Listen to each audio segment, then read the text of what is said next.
go to money. So apparently, we live.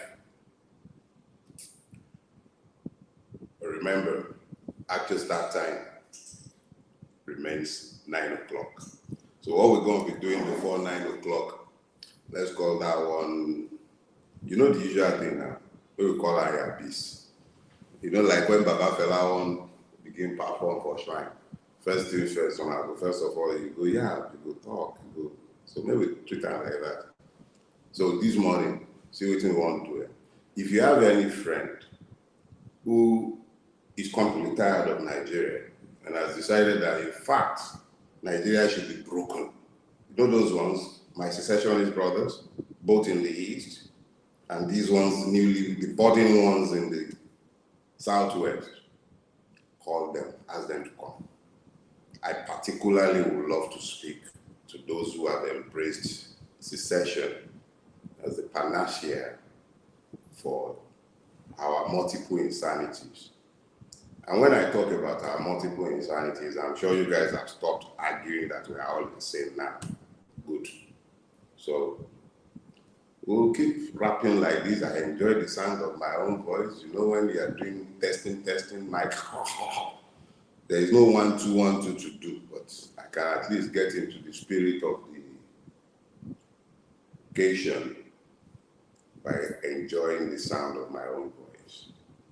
So when I posted the banner, your PVC or your gun, I noticed a lot of you started talking about something that Malcolm X was supposed to have done.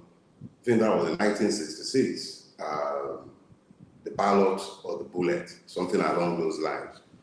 My friend Modu Olaguro has bombarded me for years with Malcolm X literature. So have Taiwo Akinlami, by the way. The odd thing that me, I enjoy reading from dead heroes and all of that. Yeah, I did when I was much younger. But these days, if I'm reading specifically to educate myself on a subject before I dare to open my mouth outside on any platform such as this one, so that all of those of you who are waiting to abuse me and call me Mr. Know-it-all and point at the depth of my ignorance, you won't have something to hold on to. So I went to watch what Brother Malcolm had to say. And I must say that I was intrigued because I found parallels between what he had to say and some of the things I'm going to be talking about this morning. So this morning, it's almost 9 o'clock now. Okay, so it's 9 and we shall now begin. I've done the testing for my voice and I think I'm more than happy with the sound of my own voice.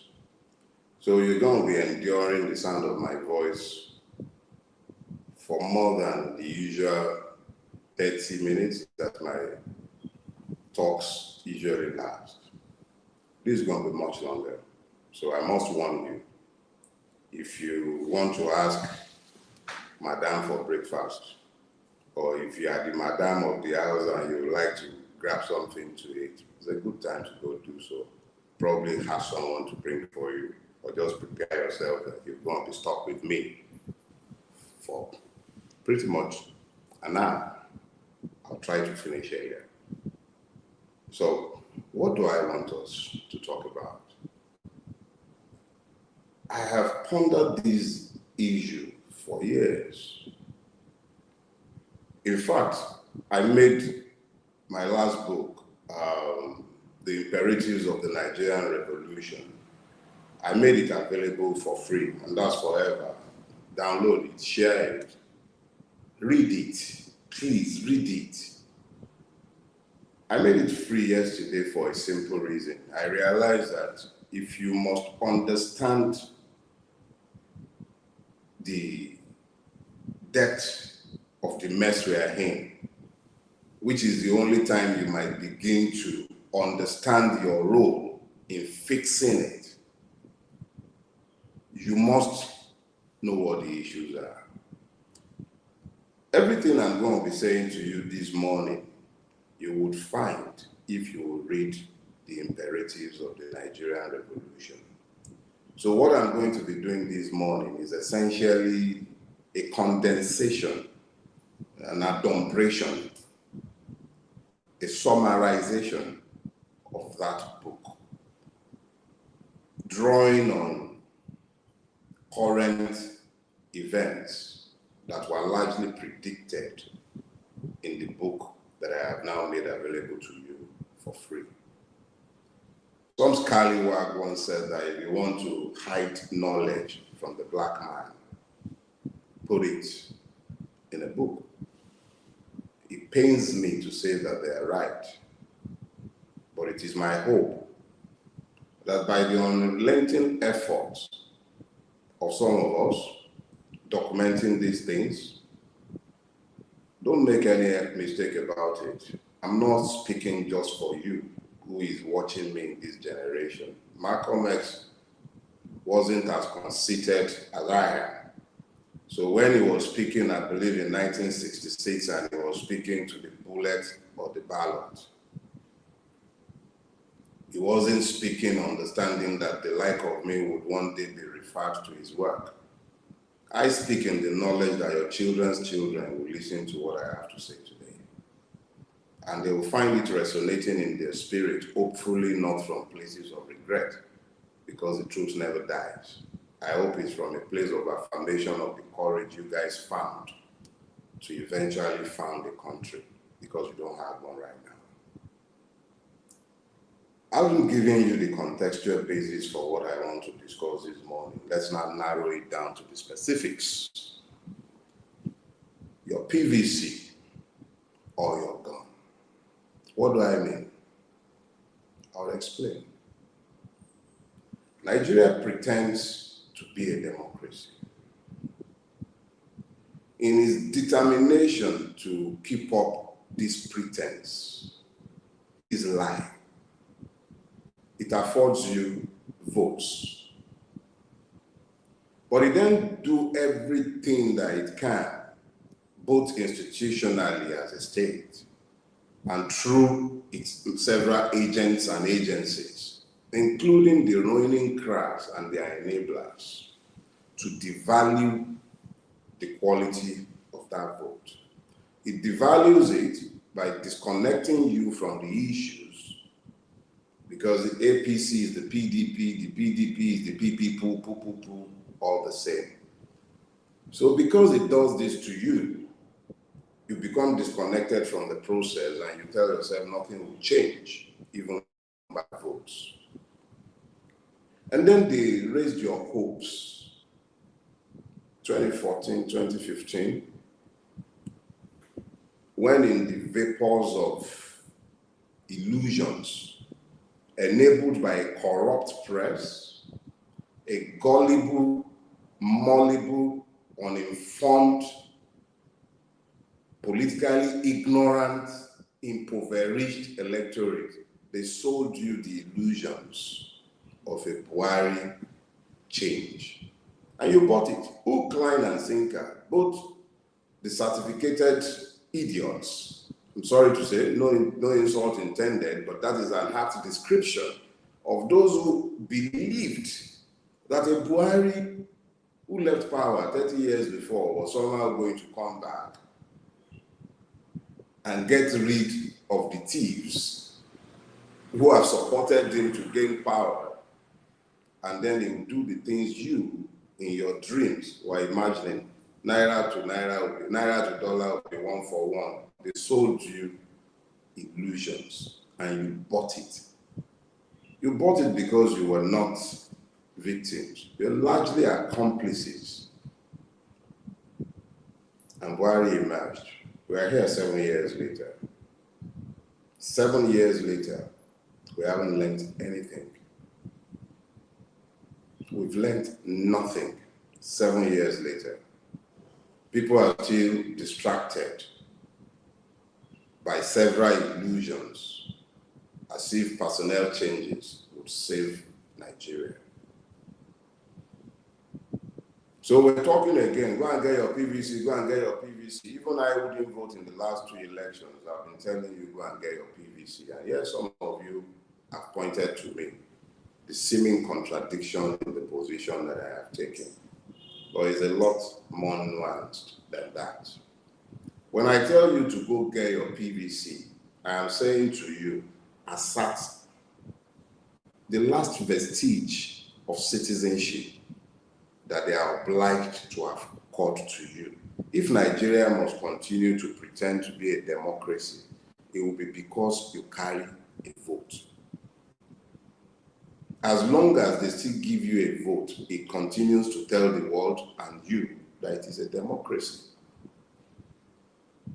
So I said to you, go get your PVC.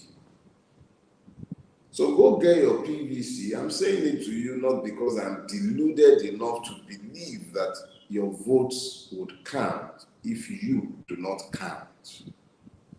I will explain that in a bit. So I'm saying this so that those of you who think you are giving me some Columbus level discovery when you say to me that votes do not count. I know the votes do not count normally in Nigeria.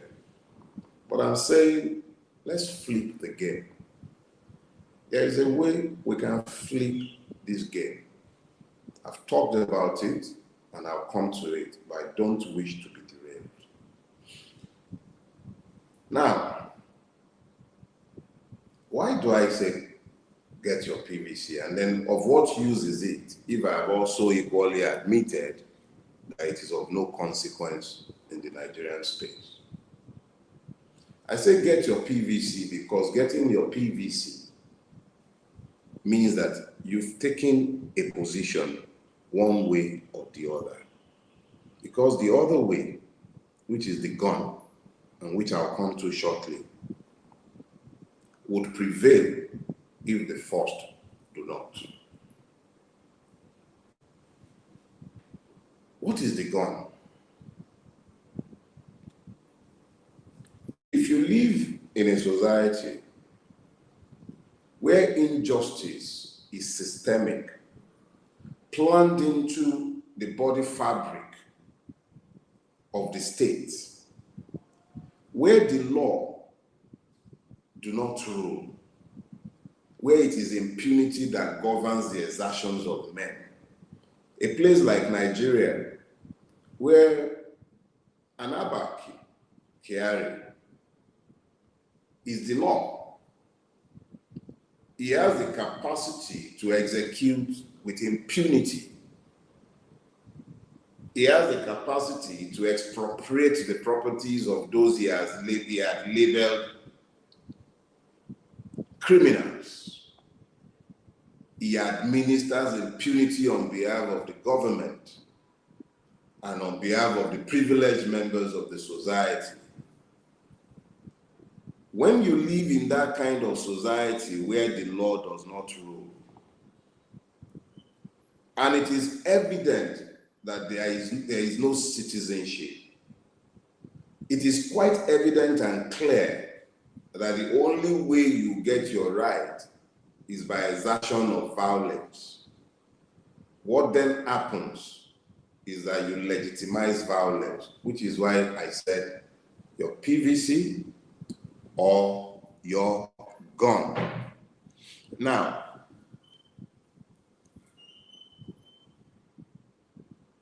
why is it inevitable that there might be guns or that there will be guns? I will explain. Nigeria is currently in the grip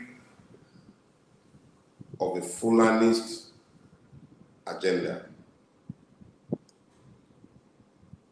President Buhari has been unapologetic about what agenda has ruled this country under his regime.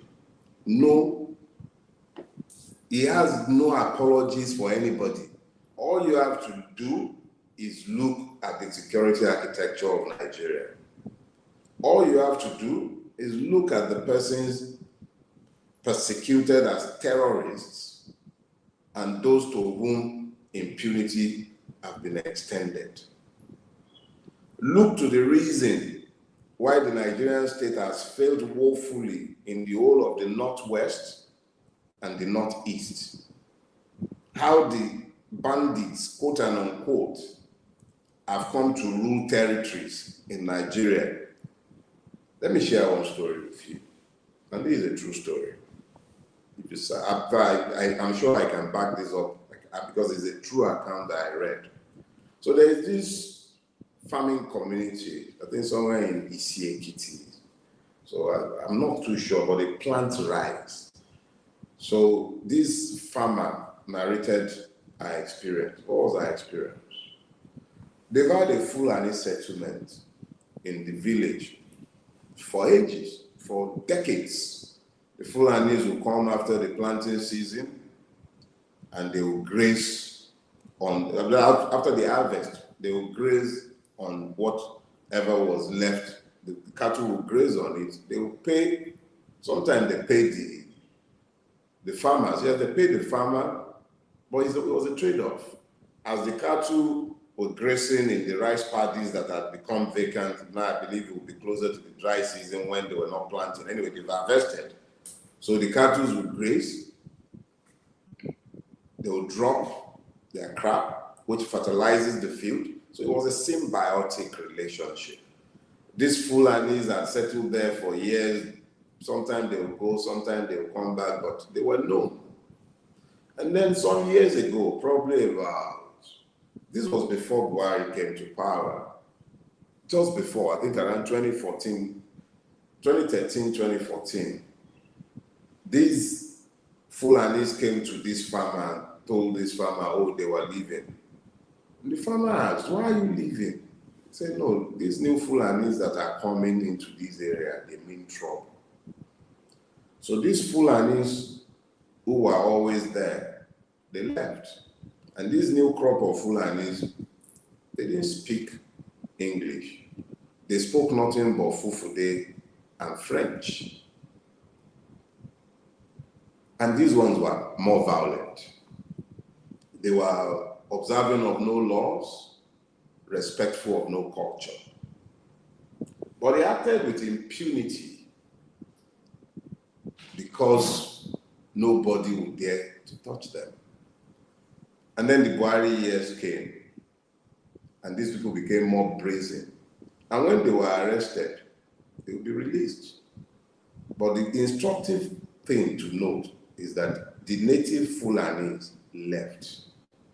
These native Fulanis up and down the length of Nigeria are as much victims of what we're dealing with today, as some of them are collaborators, as the people in government are facilitators. A law, I believe, has been recently passed, the Indigenization Act or whatever they call it. Go and read that law well. You will understand the consequences. What is happening is that people are reacting to the manifest injustice in the space and the impotence they feel about the powers of their vote. The more they have embraced the extreme of secession, because it seems and appears to be the only viable option out of this obvious system of injustice. The more we have talked about the need to restructure Nigeria, the more violently the state has shut down any such demand. It is instructive to note that restructuring, as far as the state is concerned, can only be done by the National Assembly, which we have all continually labeled illegitimate. It is legal, but we've called it illegitimate, and we have a basis for calling it illegitimate. The legitimacy of any association is found in the voluntary submission of members of such association to the formation and sustenance of that association. It is not by accident that it was only at the point of agreement on the principle of federalism in 1953 that Nigeria came into existence as one. Let me not confuse you. Let me be clear. before it was generally agreed by Awolowo, who propounded it, who proposed it, and who explained it. Zeke wanted a unitary system, and everybody who suggested federalism were considered Pakistanis. Those were the terms. Secessionists, separatists. But even the Sardauna was not happy with the idea of a unitary system because he feared Igbo domination. The fear of domination by any side of Nigeria was what led to the Federalist consensus. And that was how come federalism was the bedrock of the Nigeria that was voluntarily entered at independence. The destruction of that Federalist route has led to the domination of Nigeria by a single hegemony. That single hegemony is the one that has assured that there can be no peace because of its refusal to give up what it has acquired illegitimately. That acquisition is kept in the subversion of the will of the people. Those of us who now say to you, get your PVC.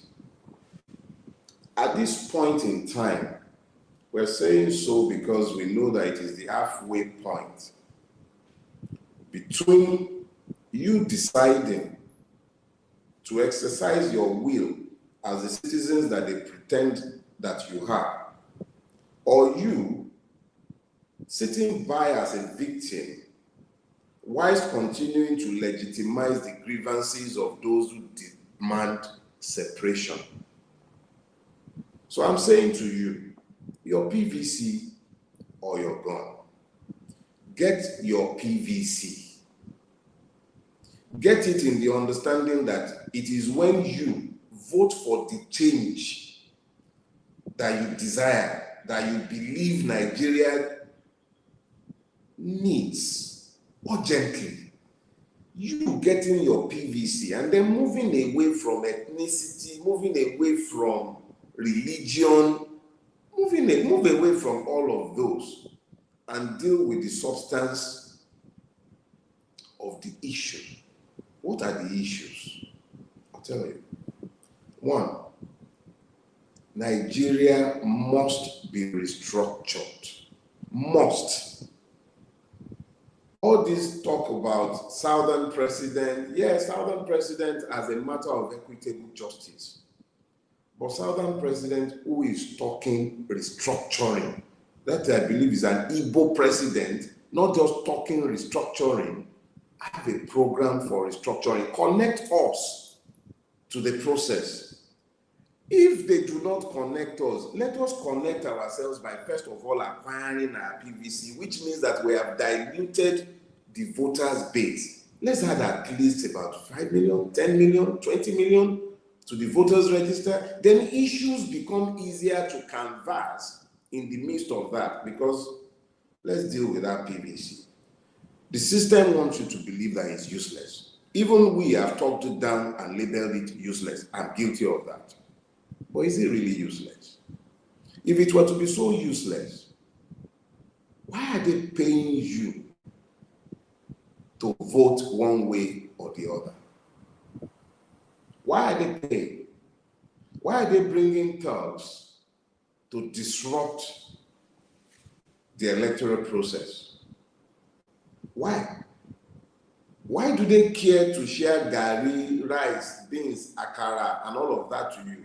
Why are they playing the drama that you see during election season? Why are they frying akara?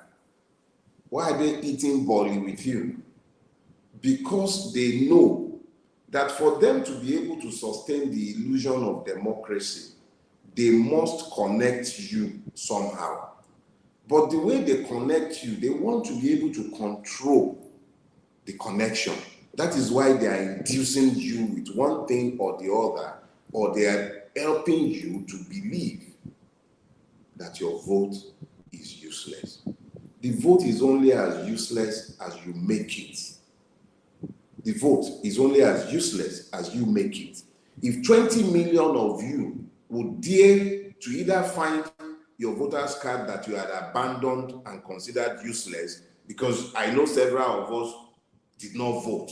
So it's not just about adding numbers to the voters' roll.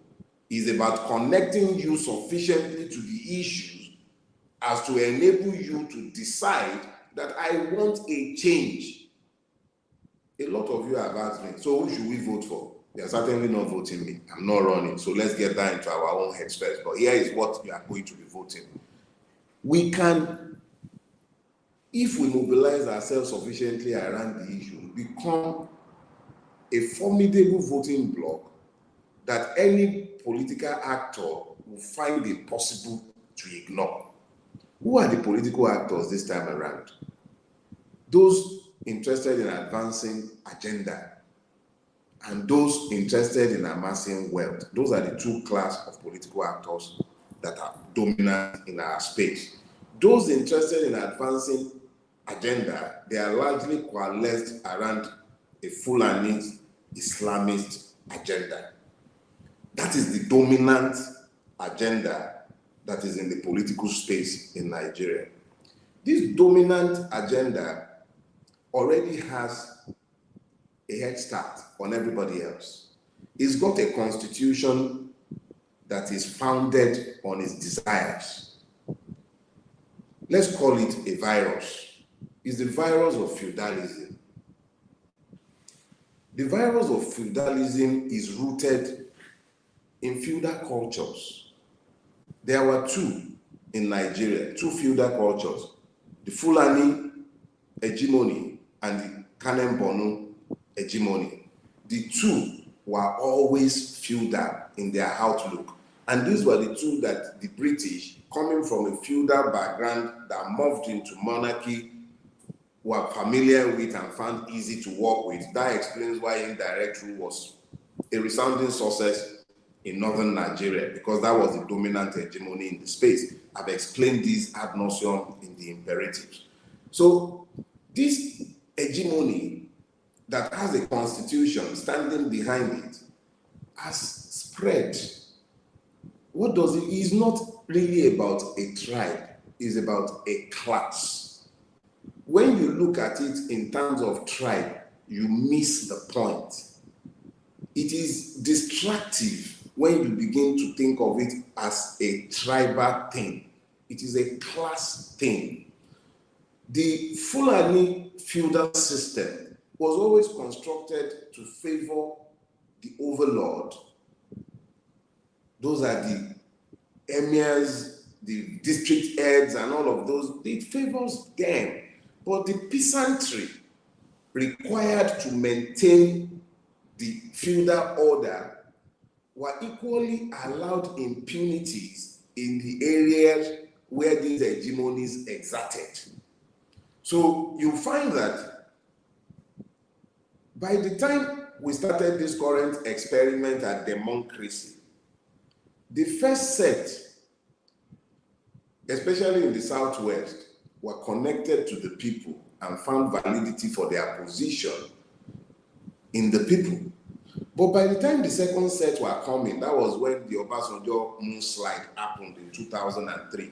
They knew already that the will of the people was unrequired in keeping them in office. So what you found is that the occupants of political office became disconnected from the people, but connected to the system that maintains their presence in power.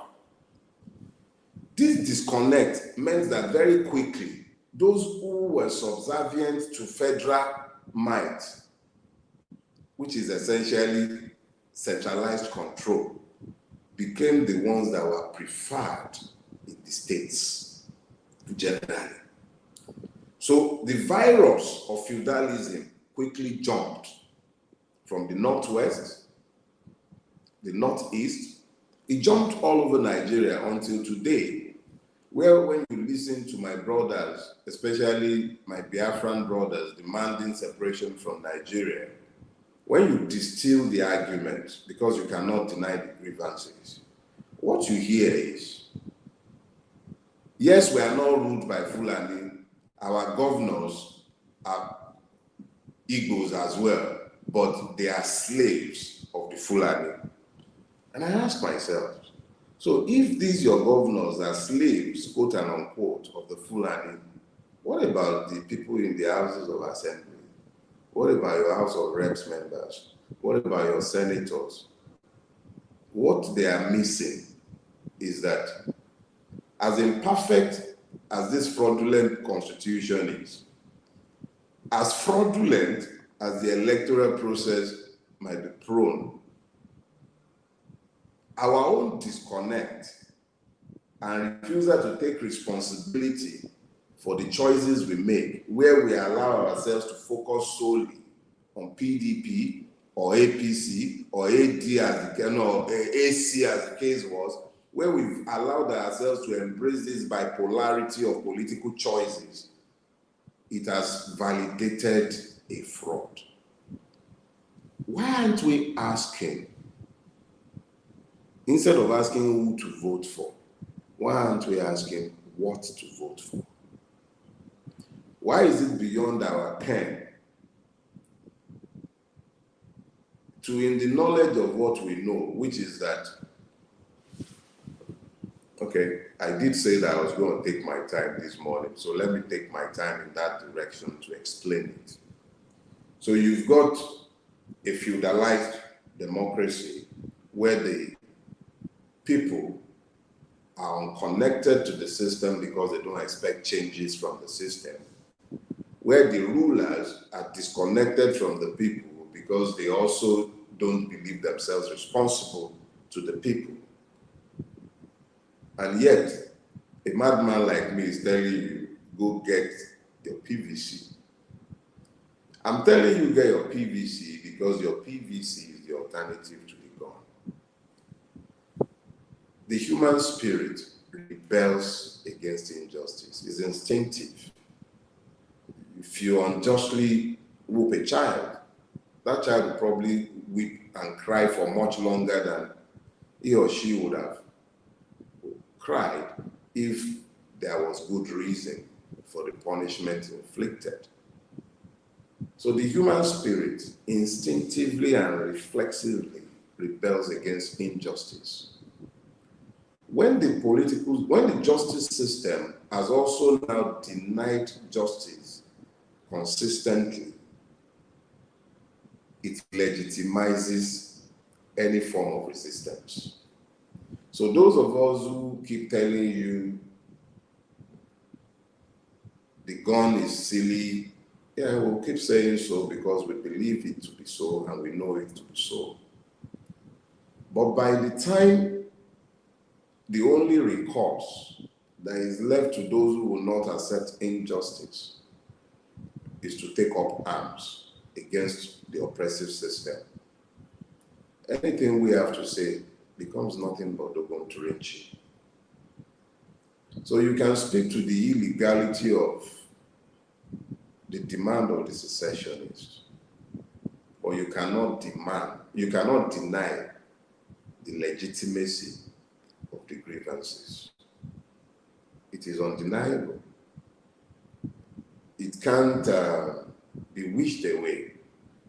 And if anyone is thinking, and let me try and see if I can connect this for you. So I was talking to a friend who is incidentally a Fulani, and she asked me, what do you think is going to happen?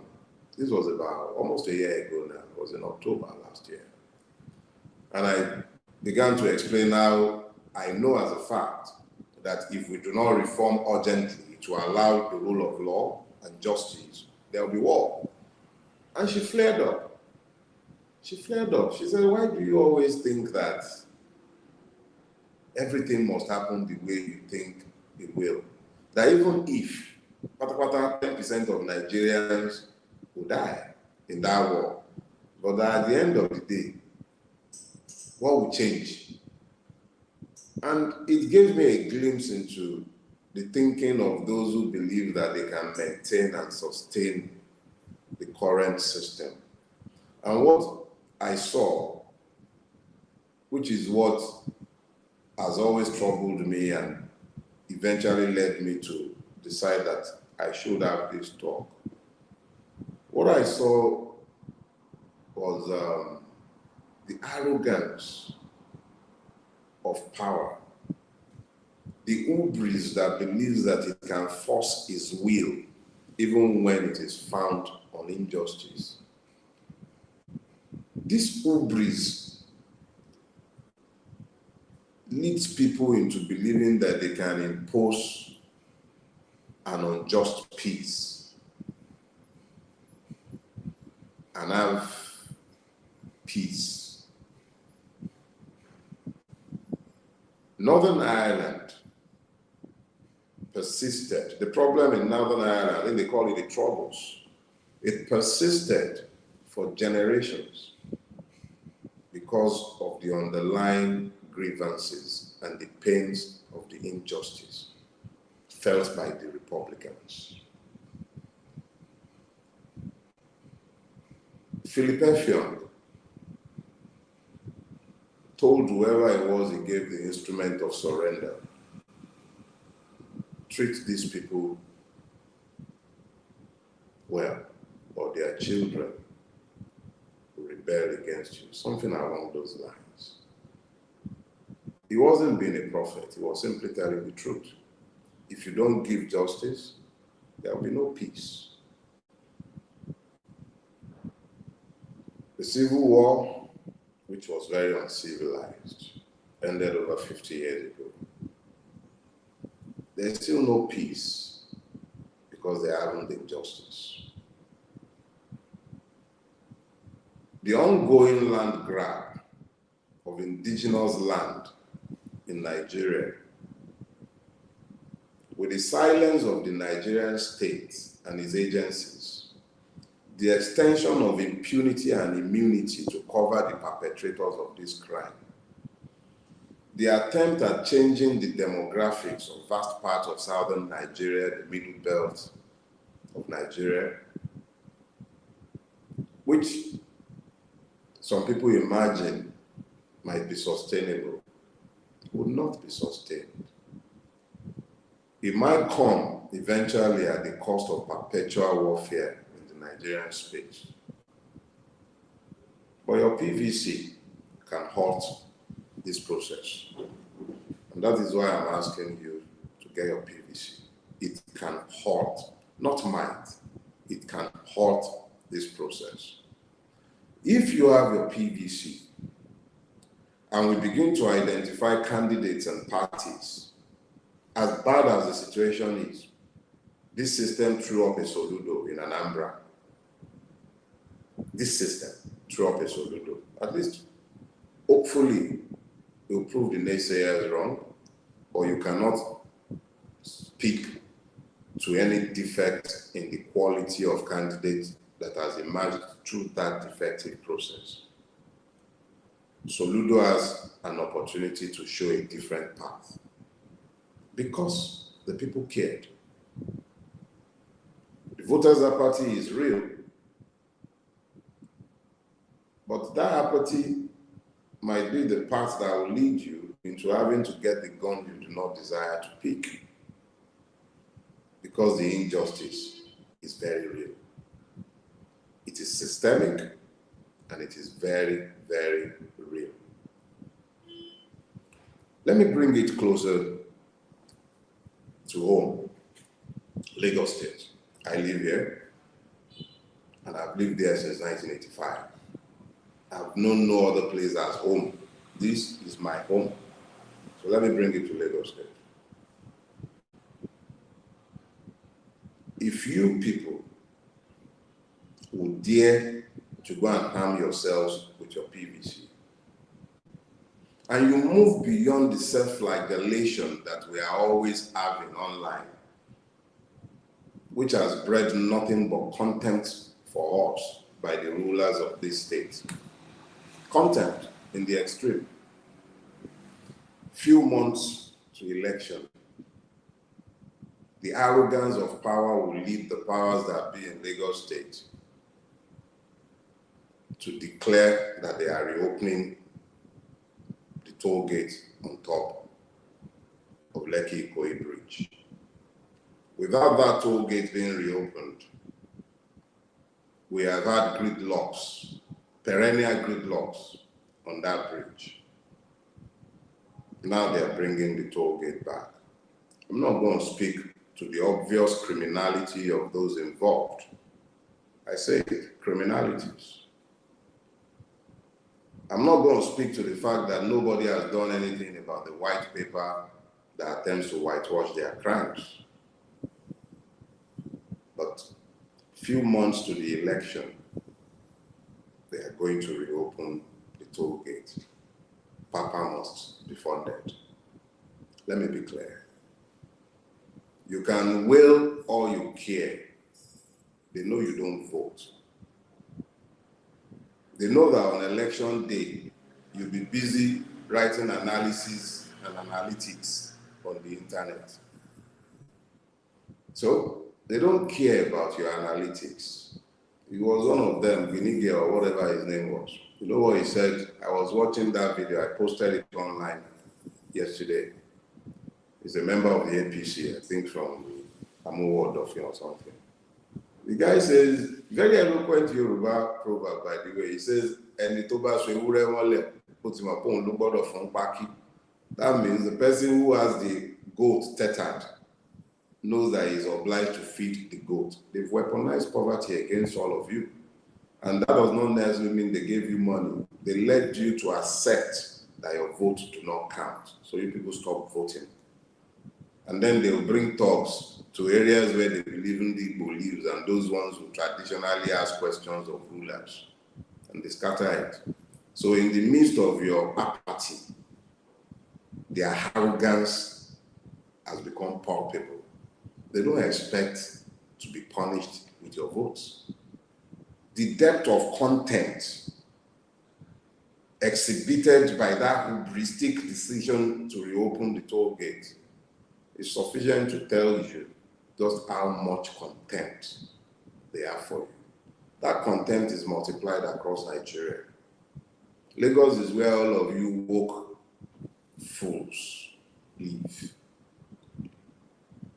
The Nigerian middle class, with its crass complicity, lives largely in the Lekki axis. They are too high to vote.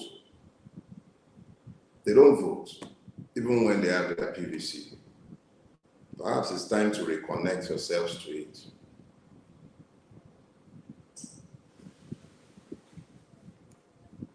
In the run-up to 2023, it is my belief that the ruling APC will destroy itself, it will implode. The PDP a little less so. I believe that unless we are connected, nothing will change in 2023. But if sufficient numbers of us are connected and we're connected to the issues, we can change it. The person does not have to be a PDP person or an APC person. Follow the issues before we sleepwalk into a war. If you're from the southern part of Nigeria, particularly Yorubas and Igbos, the southern minorities, bend the ears of your elected representatives in the state houses of assembly. The ones in Abuja have sold you out already. That indigenization act is dangerous. It's a roundabout way of legitimizing the land grab by the Fulanis that have come from all across the Sahel and are currently occupying land all over southern Nigeria, the Middle Belt. For the Fulani, land belongs to nobody. It is the person who is settled on it that owns it. All of you are busy sat in Lagos speaking Dogon Turenchi, or you are in your city centers. Go to your villages. The countryside has been taken over. I've described Nigeria as a bastard, and I'll tell you why I've called it a bastard. I've called it a bastard because none of us have owned it. We've been so unhappy with it that we've refused to own Nigeria. But some people want Nigeria. They benefit from Nigeria. And they've recruited brothers. They don't believe in one Nigeria the way we mount it. They believe in the Nigeria made in their own image that they can control. Population counts. That one, the minister that calls himself the Taliban sympathizer, Pantami. Think about it. You have population census coming up. You have Pantami handling registration of citizens. You have an indigenization act that is speaking to how to become an indigene.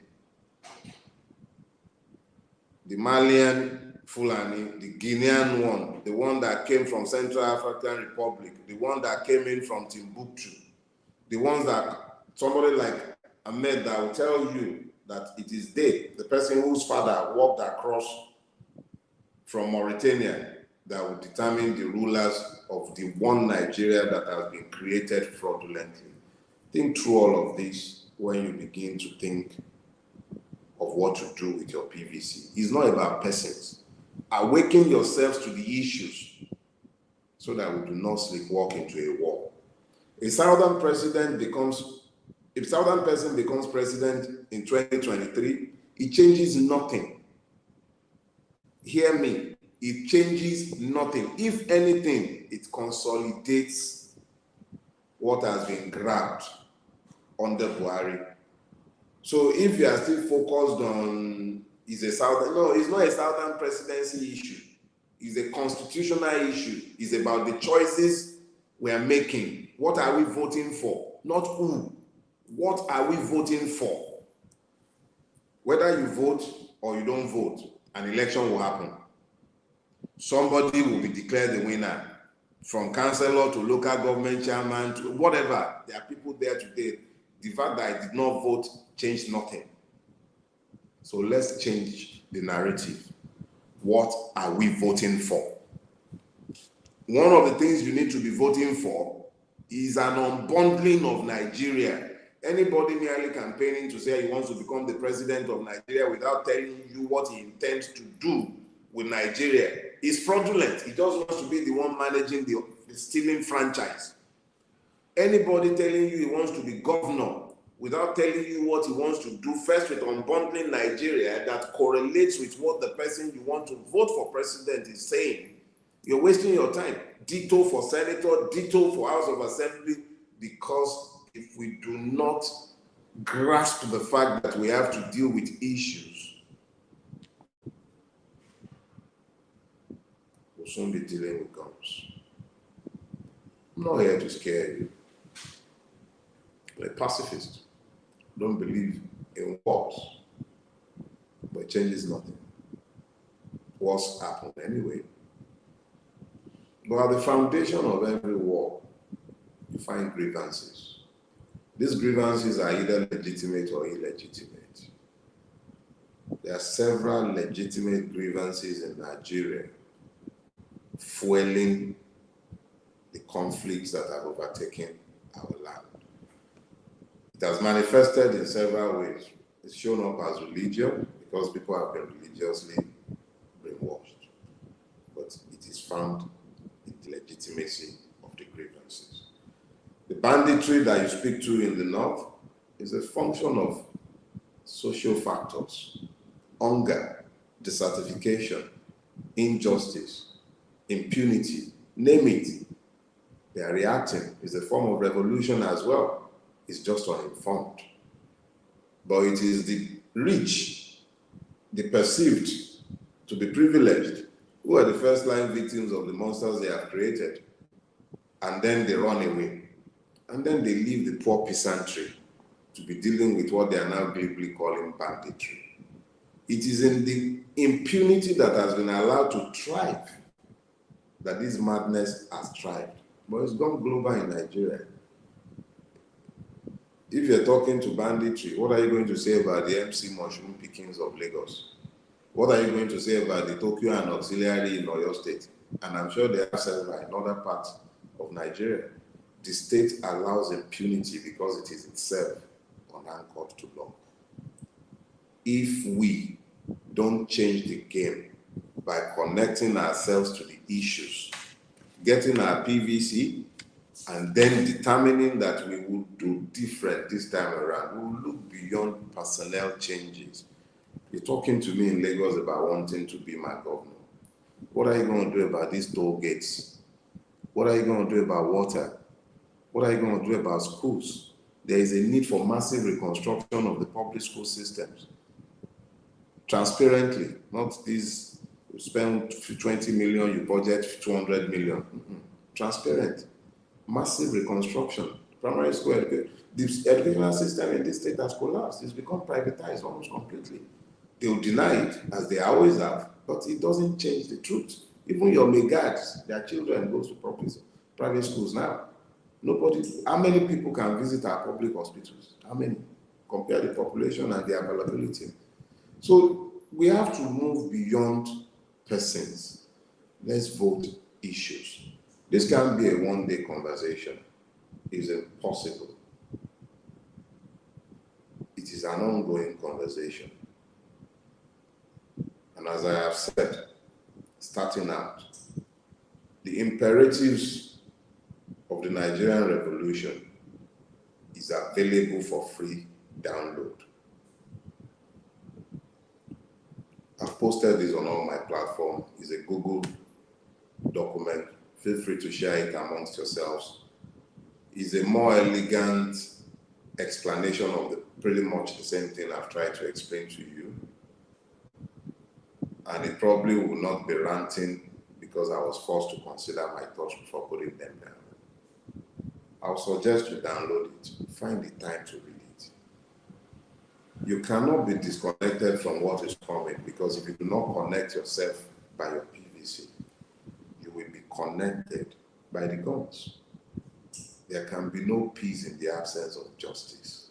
It's just not in human nature. It is simply not in human nature for there to be peace in the absence of justice. And justice is the one thing that you will not find in Nigeria. So, if you want to avoid having to grab that gun, grab your PVC. It's not a silver bullet. It's not the cure-all. But it connects you to the process. It makes it impossible for your will to be discounted. Anybody who would even rig, you have to be popular to be rigged for. Express your will. Please. I plead with you. We can't just fold our hands and say there is nothing we can do. For our children's sake, please. Connect. A lot of you have this PVC. You've tossed it aside. I tossed mine aside since I last used it in 2011. But I still have it, and I intend to use it. Even if it proves to be impotent, I'll know I did my bit. If I have to pick up a gun, I know I've done my best to avoid picking up one. My conscience absolves me. Would your own conscience absolve you? Please. Reconnect yourself. Your votes are not useless. It is what they would prefer that you believe, but it's a lie. If it were to be useless, why are they buying it? If you do not buy the tickets, you cannot win the lottery. If you doubt the potency of your vote, go and find out how easy it is to register to vote. They've made it difficult because they recognize the dangers. Please, consider the fact that you don't really need to pay for a PVC, but you'll be needing to pay for guns and bullets. Get your PVC. When you've gotten it, vote issues, not persons. We'll be talking some more on this, and I'll be trying my best to make this a Saturday morning thing. Thank you very much for the time you spent with me this morning. And thank you for having tolerated my rants. I'm happy for the feedbacks. If you have any, send them in. I'll deal with them. But I beg of you, move beyond your emotions. Consider these things. Thank you.